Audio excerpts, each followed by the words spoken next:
Hello and welcome to Never a Truer Word, where we look at the words that people choose to use to see if they're telling the truth, the whole truth and nothing but the truth, and look at giving you more confidence in understanding what's truly being said in the words and statements all around you.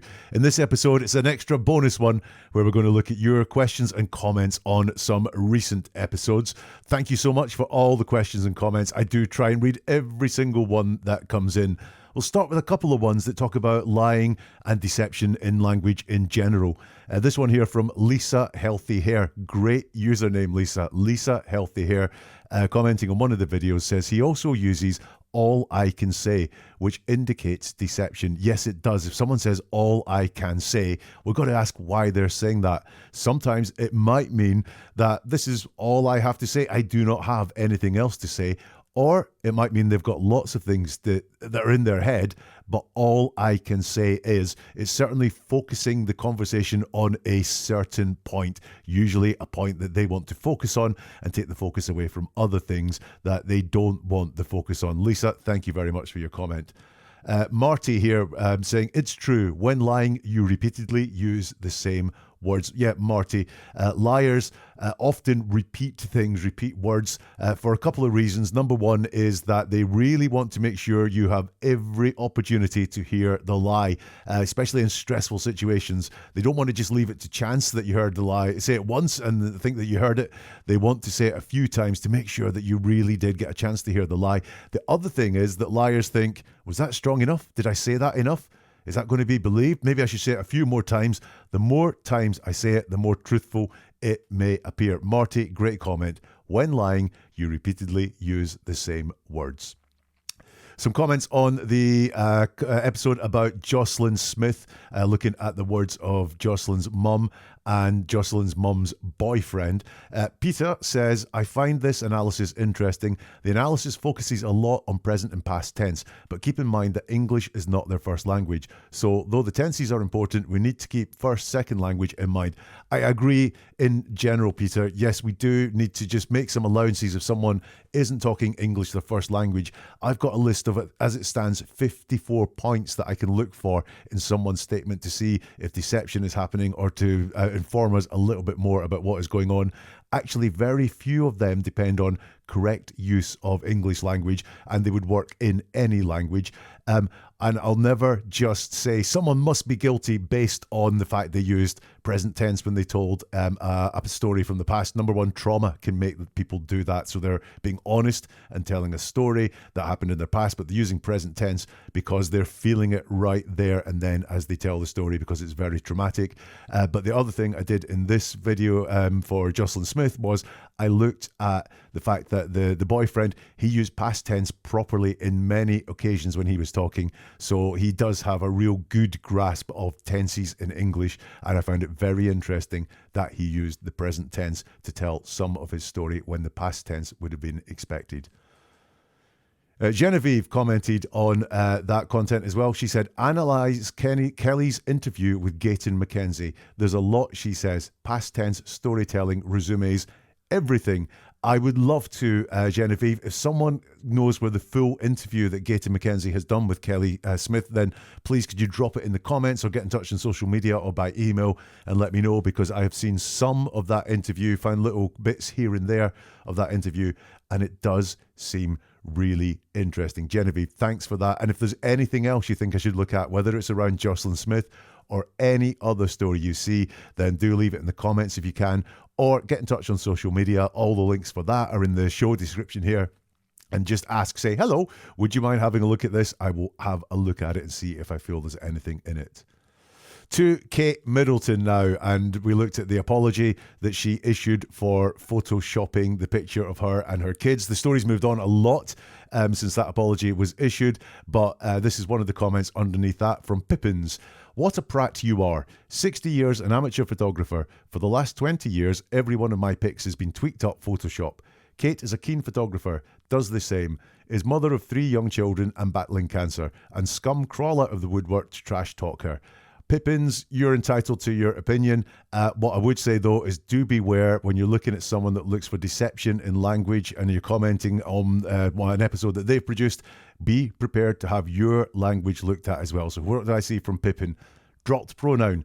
60 years as an amateur photographer. Not I've been an amateur photographer for 60 years or I've spent 60 years as an amateur photographer. The pronoun, the ownership is missing. There's a lack of commitment to that. So really, have you been an amateur photographer for 60 years or have you just taken pictures all over your 60 years with the camera? Not really an amateur photographer, just like most of us, snaps things that they see. I think that's what's going on with that dropped pronoun. You don't class yourself as an amateur photographer unless you want to make a point using deception.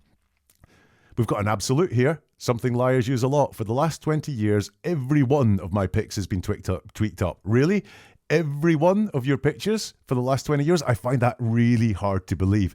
Liars often use absolutes like every one of my pictures to make a point. So I think that is what is going on there. And also, you don't say who has tweaked it up with Photoshop. Again, you don't take any ownership of what you're saying, Pippin. For the last 20 years, every one of my pictures I've tweaked with Photoshop. That's not what you say. You've dropped yourself out of this again. So I don't believe this is true. The same point I was making about Kate. She doesn't say that she specifically Photoshopped that picture. Just said that she used Photoshop a lot. You're battling with cancer. Scum crawl out of the woodwork to trash talk her, but doesn't state how. Just no facts in there at all. If you actually watched the episode or listened to the episode, you would see that I didn't trash talk Kate. I just dug into what she was saying to try and get to a little bit more of the truth. And now some comments on the episode looking at Madeline, Soto and her mum Jennifer. Jennifer was talking when Madeline was disappeared. Madeline sadly has since been found dead. And asking how much did she know when she was giving these interviews when Madeline was presumed disappeared. Caroline says, did she go into her mum's office to check if anyone had seen her? I definitely would have gone in. Well, let's look at what Jennifer said then. She said, I went to pick her up after school and she wasn't there. So I started driving around, maybe thinking she took a walk. Maybe she decided to walk to my mom's office, which is pretty close to the school as well. Drove around and I didn't see anything. I drove back to school. Now, you're right, Caroline. This is just a really odd description. There's so much missing from this. She doesn't say that she would often walk to her mum's office. She doesn't say that she sometimes did it or had done it even once before. There's no real reason given as to why her first thought was maybe she's walked to mom's office as well. She doesn't commit to saying that she went to mom's office like you say. She doesn't say she went in to see if she'd appeared and maybe walked back to school to get her to be picked up by Jennifer. There's nothing in there as well. Drove around and I didn't see anything, not drove to the office and I didn't see anything. It's a very weird description with lots missing in it. Great spot. Cake Time commented, I think that's Jennifer, I think she had a very good idea of what had happened and was going based off his story in the first one, trying to cover for him. Maybe he told her some story how it wasn't his fault, but they were going to blame him anyway. I think by the second interview, she really knew what happened. I think that's entirely possible. Like I said, this guy is not a nice guy whatsoever, and he may have manipulated, coerced, forced her to tell these cover stories for him, which is why there's definitely an element of storytelling. Jennifer's statements don't really ring true. There's a lot of question marks over them, but it doesn't mean that she was actually involved in any way any more than being forced and told to cover up for that guy. A comment here, the multiple use of vehicle. Yeah, I said vehicle came up quite a few times in Jennifer's statements, and I wanted to know why that is. The multiple usage of vehicle, I think that's because she's traumatized of him driving with her. That's Madeline dead in the car. Yeah, I've seen that story. I've seen that allegation, which I think comes from law enforcement, so it's pretty credible.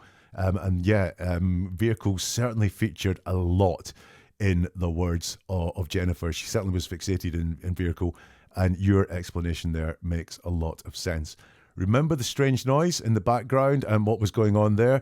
Martina comments to say the strange background noise was an automatic pet feeder. Let's have a She wanted to walk the rest of the way. Sorry.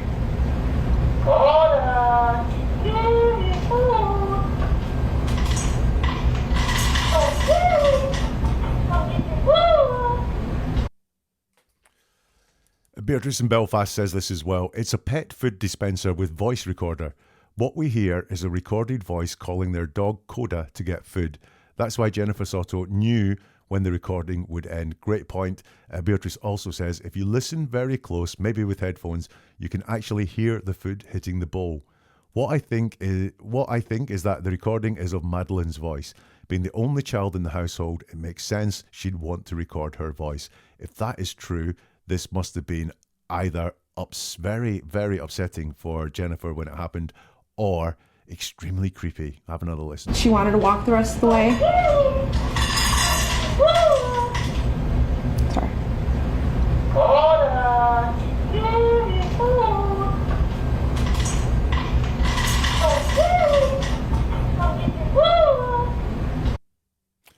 Beatrice, if what you say is true, yeah, just really odd, really creepy. Thank you for all your comments. If you've got any more, leave them here if you can, or you can get in touch with social media. All the links are in the show description.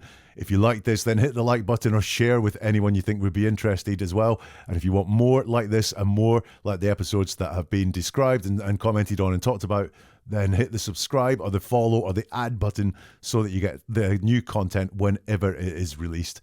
If you have a look at neveratruerword.com, you'll find more podcasts. You'll find out how to contact me on all the socials. You can sign up for the newsletter, and there are more videos too.